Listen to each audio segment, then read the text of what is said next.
Welcome back. As if things couldn't get any worse, here is this video published by CBS News going over how a family living in Georgia are currently in ruin because of the state's plans to remove them from their home, one that they have owned for over 20 years, and telling them that they can't do anything about it. What this basically goes over is how the state plans to clear out land that their home is residing on in hopes to build more power lines that would provide power to the currently not built AI data centers, but they have had some trouble doing so because of this family living here on the land that they wish to plow over and make way for the quote-unquote demand in infrastructure. Watching this just a bit further, I also learned that the state was also in talks of going the eminent domain route, which is basically saying that they could remove them from their home with compensation if the construction on that land would be deemed as something that is beneficial to society. But if you were to ask anyone else about their thoughts on AI, like 99% of people would tell you that it's mostly a flaming hot turd. Like, we all know that these greedy corporations love this idea that AI is so revolutionary and is the next World Wide Web, but really it's not. The same companies that are trillions of dollars in debt over something that people don't even really care about in the first place. Corporations that are able to ruin your chances at being able to buy affordable hardware for PC gaming and really any electronic device for that matter, all for revolutionary AI data centers that aren't even being built.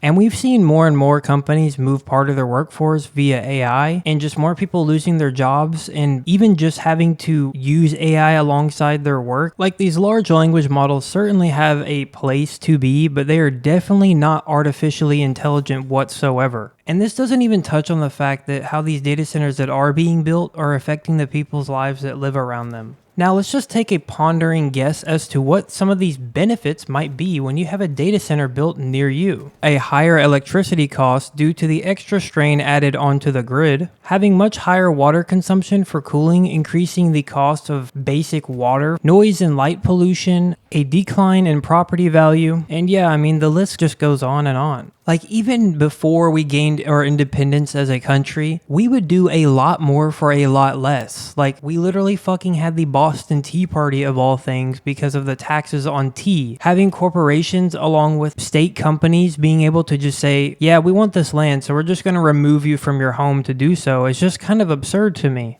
Now, I'm sure that this isn't the first time that something like this has happened, and it certainly won't be the last, but yeah, I mean, that just kind of goes over the absurdity of how we're doing all of this. And I mean, yeah, AI itself does have a place for people to use it, and it's certainly useful and can be really useful sometimes for some things. But the fact we're doing all of this and claiming AI to get there is just kind of insane to me. Pretty much just goes over yet another example of the overall greed and shady practices that we continue to see on a daily basis. As always, thanks for tuning into this episode on just how fucked can we get. See you later.